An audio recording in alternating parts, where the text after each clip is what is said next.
चढ़ गई। अरे जब देश में वो पढ़ेगा तभी तो वो आगे बढ़ा है, जब पढ़ा है तो आगे बढ़ा है, उसने मेहनत किया जिंदगी में, तो आपको जलन नहीं होनी चाहिए। ये देश सबका है, किसी एक जातिवादी, किसी ठाकुर बनिए बामन का नहीं है, ये सभी का देश है। आज आप आंकड़े उठा करके देख लीजिए, एट्रोसिटीज का अंबार लगा हुआ है। जो 2014 से पहले जिसका आंकड़ा 1 मिनट में 3 भेदभाव होते थे, 3 एट्रोसिटी होती थी, आज की तारीख में वो 9 एट्रोसिटी हो रही है, जबकि वो कम होनी चाहिए थी। और दुखद विषय, सबसे बड़ा दुखद विषय, कन्विक्शन रेट 3% से कम क्यों है?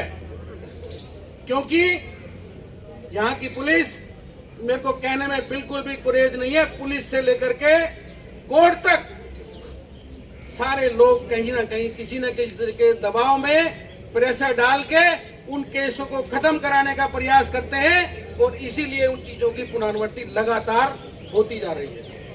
ये मुझे कहने में बिल्कुल भी अतिशयोक्ति नहीं है। जब ऐसी स्थिति आती है, सरकारें नाकामयाब होती हैं, तो सुप्रीम कोर्ट उसमें संज्ञान लेता है। सारे आंकड़े सुप्रीम कोर्ट के सामने भी हैं। माननीय सुप्रीम कोर्ट को क्या यह नहीं देखना चाहिए? बाकी चीजों का तो संज्ञान ले जाता है, लेकिन छुआछात में जिस तरह की एट्रोसिटी SC ST समाज की महिलाओं के साथ, बच्चों के साथ, अधिकारियों के साथ, कर्मचारियों के साथ जो ये भेदभाव हो रहा है, हम इस मंच के माध्यम से मांग करना चाहेंगे, सुप्रीम कोर्ट सुओ मोटो इस विषय पर ले और सरकारों की नकेल कसें कि छुआछात को कैसे खत्म किया जा सकता है, उसके लिए रास्ता सुनिश्चित करें। जो जंतर मंतर पे या धरना प्रदर्शन है, इसमें यही मांग की जा रही है कि मुकदमा लंबा ना खींचा जाए। लंबा खींचने पर गवाह टूट जाते हैं, इसलिए फास्ट ट्रैक में, जैसा भी कई केसों में हुआ है, उसमें फास्ट ट्रैक कोर्ट बनाए जाएं, उसका निर्णय जल्दी से जल्दी होना चाहिए। हो सकता है छोटी मोटी कोई घटना हो जो झूठी हो, लेकिन इस तरह की जो सरेआम दिखाई दे रही हत्या का मामला, अभी जयपुर में एक महिला को जला दिया गया मात्र उसको पैसे मांगने के लिए, तो ये इतना घिनौना अत्याचार आज भी देश के अंदर है। हमारे को सभी नागरिकों से आज जनता मंत्र के धरने से यही हम कह रहे हैं कि देश के नागरिक भी अपने को बदले। दुनिया में सबने अपने नागरिकों को स्वीकार किया है, अमेरिका में निगरों को स्वीकार किया गया है, दुनिया में जहाँ भी ऐसी कमजोर लोग रहे हैं उन्होंने स्वीकार कर लिया है, लेकिन भारत एकमात्र ऐसा देश है जहाँ आज भी बहुजन समाज के बच्चों को उनको नए जूते पहनने पर मारा जा रहा है, अच्छे कपड़े पहनने पर मारा जा रहा है, बारात लेके जा रहे हैं वहाँ पर उनको घोड़ी से उतारा जा रहा है, मूछ काटने पर, मूछ काट रखने पर बच्चों को मारा जा रहा है। ये कैसा भारत देश है? हम अपनी संस्कृति पर बड़ा गर्व करते हैं, दुनिया में बखान करते हैं कि भारत की हमारी संस्कृति बहुत है, हिंदू संस्कृति। कौन सी संस्कृति है जब अपने नागरिकों के साथ इतना जुल्म और अत्याचार कर रहे हैं आप भी? भाई घोड़े पर बैठा है हमारा बच्चा, उसके पैसे पेमेंट तो हमें करने हैं, आपको तो नहीं करने। अगर आपको पेमेंट करने हो तो आप रोको कि भाई नहीं आप पैदल जाइए, पेमेंट हमें करने हैं। तो हमारा तो सभी नागरिकों से भी कि देखिए, हिंसा से कोई किसी का पहरा नहीं होता। अगर कोई हिंसा करता है तो उसका परिवार उजड़ जाता है। अगर आपके यहाँ कोई घटना होती है, गांव में झगड़ा होता है, तो पूरा गांव में अव्यवस्था हो जाती है। तो आपके यहाँ के नागरिकों को भी बदलना चाहिए। विचारधारा से उत्पन्न हुई है, कौन से मनुवाद कहते हैं, ब्राह्मणवाद बोलते हैं। ब्राह्मणों से किसी का बाबा साहब भी कहा करते थे मुझे ब्राह्मण से कोई प्रेम नहीं है, लेकिन जो ब्राह्मणवादी विचारधारा है, मनुवाद की विचारधारा है, जिसमें कर्मिक असमानता पर एक वर्णवादी व्यवस्था यहाँ पर इजाद की थी, जिसमें सबसे ऊपर ब्राह्मण, उसके बाद क्षत्रिय, फिर वैश्य और उसके बाद शूद्र रखे गए। यानी कि सबका अपना अपना अधिकार निश्चित कर दिया गया था कि ब्राह्मण चाहे कितना भी, चाहे वो कितनी भ्रष्ट हो, लेकिन उसे कोई ब्राह्मणवाद से टिका नहीं सकता। और क्षत्रिय कुछ भी कर ले तो, लेकिन सजा का प्राविधान भी अलग अलग था। ब्राह्मण कोई भी इस देश के अंदर कुछ कर ले उसको कोई सजा का प्राविधान नहीं। लेकिन बाबा साहब डॉक्टर अम्बेडकर ने इसी पुरानी व्यवस्था को बदला है और नए संविधान में जब आया तो सभी के लिए समान अधिकार कर दिया। सबको पढ़ने का अधिकार, खुला रास्ता, कोई किसी धर्म जाति का हो, सबको लड़ने का अधिकार, आर्मी में कोई भी जा सकता है, सबको दुकान खोलने का अधिकार दे दिया गया है और सबको काम करने का अधिकार दे दिया है। और आज भी जबकि ये देश आज़ाद हो चुका है, 76वीं साल में अमृत मना रहे हैं, उसके बावजूद भी देश में यानी कि लगातार हर साल जो है एट्रोसिटी एक्ट और दलितों पर अत्याचार, बलात्कार, ये इस प्रकार की घटनाएं बढ़ती जा रही हैं। जबकि ये आज़ाद भारत का काम ये होना चाहिए था कि जब देश आज़ाद हो तो हुआ, और देश का संविधान कहता है कि इसमें नारी भी और सभी आदमी जो सब समान हैं और उन सब का बराबर अधिकार है। तो उस बराबरी के अधिकार में हमारे को ऊंच नीच जात पात ये नहीं करना चाहिए। लेकिन हमारे देश के नागरिक हैं जो उनके संस्कारों में, खून में जो रमा हुआ है, वो उसको छोड़ना नहीं चाहते हैं। वो छोड़ेंगे कब? जब देश का दलित समाज जिस दिन जागरूक हो जाएगा, अपने अधिकारों के प्रति सचेत हो जाएगा।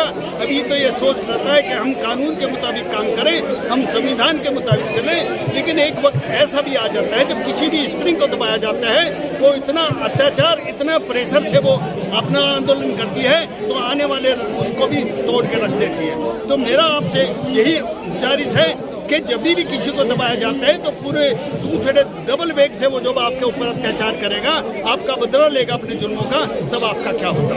राजस्थान में और स्टेटों के मुकाबले ज़्यादा अत्याचार होते हैं, क्योंकि वहाँ पे जो है ठाकुरशाही, और कहना नहीं चाहिए, जो सबसे पहले मुसलमानों के गुलाम रहे, मुसलमानों को बुलाने वाले रहे, वही आज जो देश में अपना को कहते हैं हम तो ठाकुर है, हमारा राज चलना चाहिए, हमारी सत्ता चलनी चाहिए। वो ठाकुर आज जो दलित वर्ग का आदमी पढ़ लिख कर आगे बढ़ता है, मूछे रखने का काम करता है, घोड़ी पर चढ़ के बारात निकालने का काम करता है, या दूसरे काम करने का काम करता है, तो उनको अच्छा नहीं लगता है। वो चाहता है, मैं आपको बता देना चाहता हूँ कि नाले की ईंट चौबारे कैसे चढ़ गई। अरे जब देश में वो पढ़ेगा तभी तो वो आगे बढ़ा है। जब पढ़ा है तो आगे बढ़ा है, उसने मेहनत किया जिंदगी में, तो आपको जलन नहीं होनी चाहिए।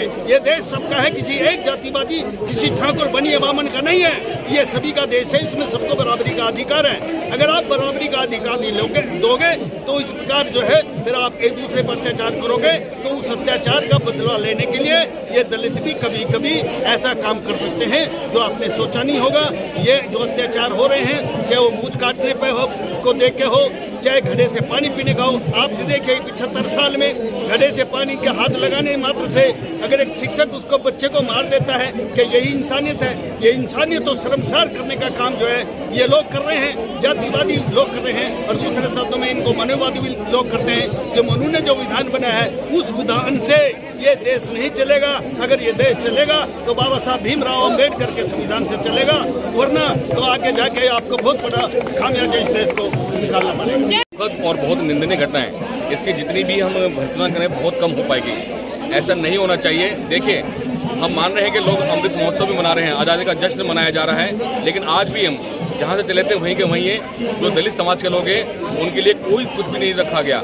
इसमें देखिए, पिछली बार भी हमने पढ़ा था उसके अंदर जितेंद्र मेघवाल, केवल मूछे रखने पे उनको हत्या कर दी गई। और आज अगर एक मासूम बच्चे ने पानी पीने की कोशिश की गई तो उसको पीट कर इतना मार दिया कि उसकी जान चली गई। ये बहुत ही जघन्य अपराध है। और उसके ऊपर जिन लोगों ने अपराध किया है वे लोग बैठकर पंचायत कर रहे हैं, तो उनकी हम घोर भर्त्सना करते हैं इस बारे में। और देखिए, उनको चेतावनी भी देना चाहते हैं, अगर दलित समाज सड़कों पर उतर गया तो किसी को नहीं छूटेगा।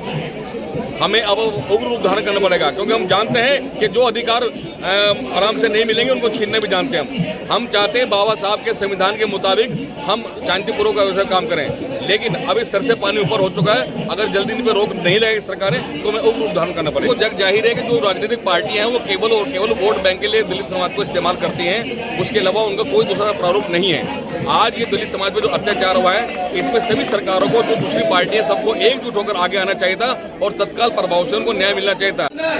फिर दोबारा से वही पोजीशन लाने के लिए वो जो है लगे हुए हैं। और ये इंद्र कुमार की बात नहीं है, जितेंद्र मेघवाल की बात नहीं है। ऐसा कोई दिन जाता होगा जिस दिन मनुवादी मानसिकता के लोग इस देश में फ्रैक्शन डालने का काम नहीं कर रहे हों। इस देश के जो निर्माता समाज है वो अमनपरस्त समाज है, उसके समतावादी महापुरुष जितने भी रहे हैं वो यहाँ पर सुख और अमन कायम करना चाहते हैं, परंतु वो बेईमान लोग, वो निकम्मे और निठल्ले लोग जो आराम से बैठ करके दूसरों की रोजी रोटी पर सिर्फ अपना जो है जीवन यापन करते हैं, ऐसे लोगों को बताने की आवश्यकता है।